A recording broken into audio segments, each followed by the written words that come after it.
All right, so let's get into our second and final news topic, weekly discussion, weekly news for the week.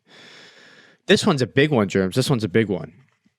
You're hyped about this one. Out of nowhere. All these announcements are out of nowhere. I feel like with the anime sphere, whenever something gets announced, it's like, oh, okay, I'll take it. And this one we will absolutely take. Madoka Magica announces sequel film after 8 years. That's right. We are going to get a fourth Madoka Magica film, and it likely will conclude the main storyline.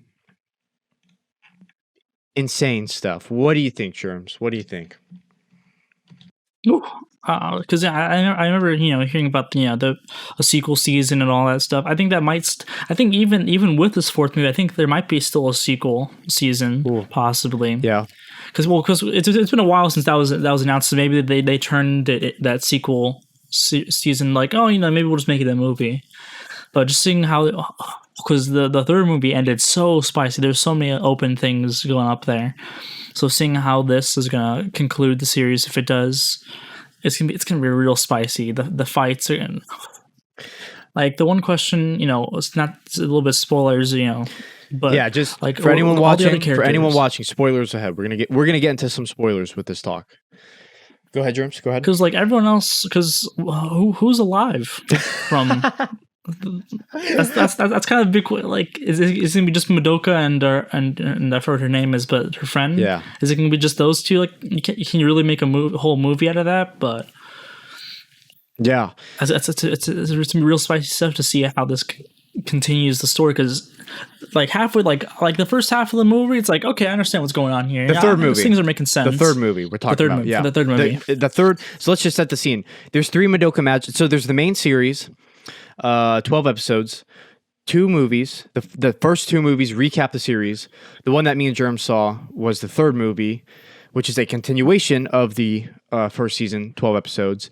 And it was wild. That movie was absolutely wild, right? Mm-hmm. Yeah, sorry to cut you off, but just to set the scene for anyone. Yeah, go ahead.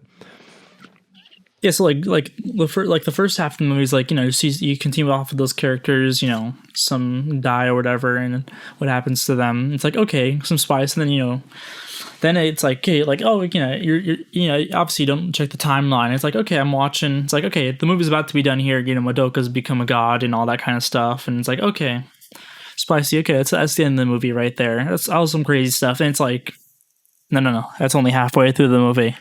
And it's like reverse Uno card reverse. Yeah. Yep. So then her friend takes it, and then she becomes a god, or whatever, in some way. And it's like, wasn't it? That's the other half. Wasn't it through like the power of love? Remember that? Yeah. Through like her love of Madoka, she became a god, or like the devil or something like that. It was she became the devil. It was some wild shit, man. I was like, wow, like. Talk about avant-garde experimental. Like, if you want to watch an experimental anime, go watch Madoka Magica, man. Even the first season is experimental. But then that third movie, the continuation, that shit takes it to another level. Like, really, really fun stuff. Here's a fun fact for you, Germs. First season of Madoka Magica, which was instrumental in, redefining and creating a new wave of magical girl shows. I think personally, it paved the way for like Wonder Egg. But when you finish that, and makes sense. We want to talk about it on the podcast. I'll go into why I think that. But very, very well known, respected anime, very big at the time, still big. It came out to the day over 10 years ago, Germs, over 10 years ago. And to think that we're still working on the same timeline is crazy. It's crazy. Like these announcements really come out of nowhere. That third Madoka Magica film, the sequel, came out in 2013.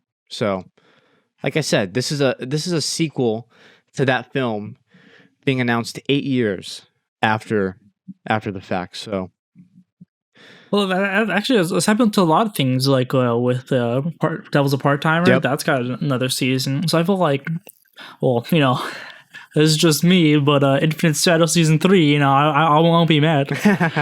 Or Trinity 7 Season 2. When is that going to come out? Trinity 7 Season 2, I'll take that too. We got the two movies, with that one movie being a sequel, luckily. Yeah. But it really shows. Anything's really possible these days in anime. Anything. Oh, obviously, if it's like really old, it's like we're not getting a Cowboy Bebop 2. No, that'd be a disgrace if they ever did that. Hey, let's talk about that real quick. Let's talk about these continuations, because some of them I feel are absolutely necessary, and some of them I feel are kind of optional, right? So, like, let me give an example. Let me think of something. Like, okay, I'll use it. Devil's a part-timer. Do we need a season 2? Not necessarily. The first one kind of concluded on its own, right? It's great that we're getting one. I'm going to watch it, but we don't need it, right? For like to feel satisfied with the conclusion of the story. But then, like, take something like Made in Abyss. The whole goal of that show is to get to the bottom of the abyss, right? They're not there yet. So without a season 2, a continuation to the movie, we're not satisfied being left off there. You know what I mean? Like, if they announce that they're not going to make no more Made in Abyss anime, that'd be we'd agree that'd be a travesty, right? Like, that'd suck. Like, we want the main line story to continue. And I felt like that with Madoka, dude, because the third movie, it really ends off on a weird place. Leaves it open. It leaves it open, and I'm like, man, are they really gonna end the series here? Like, because at the time, we had Magia Record, which was like the spinoff, right? We knew that was going to come out, right? But that's its own thing, right? And it's well with Madoka. That's why I like, because like the Magia Record, this spinoff, I really enjoyed it. Surprisingly, I thought it was gonna be like random spinoff, the magical girls, but it's so top. It's the perfect line in between the first season and the movie in terms of wildness. It's like crazy things are happening. You're like, oh shit, this is like connected to that, and then like that's what was happening during there, because it's a spinoff yet like a parallel universe or something thing in its own. I don't even know how to. It's so weird, but it's so interesting thinking about like, if this is happening around the same time, then like this is doing that and that person's doing. It's like, okay, that's some spice to the overall story and the world, So now we're going back to the main line and going right to it, can see what happens after that. It's like, it's time to see how, if any, like maybe some connections will come back in from that spinoff. Well, I would personally like to see it because I saw the spinoff, but I imagine the people that haven't seen the spinoff are going to be probably a little confused if something like that happens. But something like that would be really fun because Madoka's, it's more of a wild, like, it's wild. Some things are not going to ever make sense, It's wild, yeah. Have a whole thesis paper or something like that.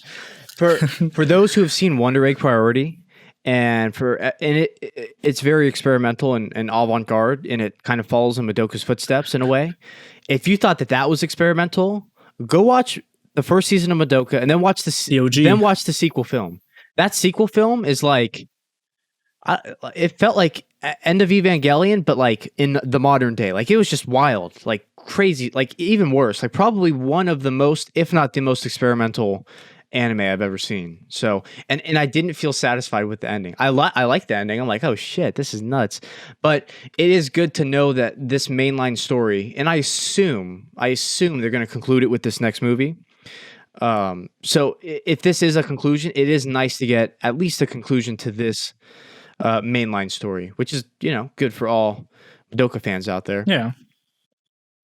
Us included. Yep, absolutely. So yeah, final thoughts on that, Germs. We're hyped about it.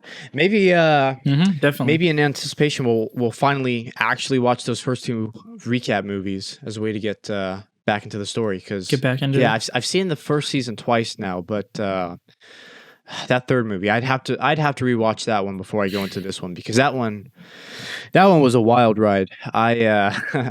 You'll, if you just go from like the first season to like this new movie coming out, you'll be so lost. You'll be like, what the hell happened? You'll be like, what? I'd super recommend watching the spinoff if no one's seen it. It might seem weird to call it. I wouldn't really call it a spinoff in a way. It feels like it's like another Madoka, but still in the Madoka universe. Yeah. So there's a lot of fun and cool things that happen in there. If you haven't seen the spinoff, I'd recommend it. It's probably not required, but I would personally recommend it highly. Yeah, I haven't seen it, but I would assume just in my conversations with you that it's a little bit like Steins Gate Zero, I believe is the spinoff for that one, where it kind of alters time. It's not a continuation, but like if you like the first season, maybe you'd like that one. So that's kind of how I interpret it. And maybe I'll go watch it. If the next movie is tied to that one, then yeah, I'll have to, I gotta see. See where the hell they take the story after that third movie. I mean, that shit was like fucking. That shit was wild. So I want to see where they take it from there. But yeah, good news. Good news. Finally, because the third one, I was like, that's a weird place to leave it off at. But you never know these days with anime. I mean, we're getting sequels to stuff 8 years ago. That's insane. So.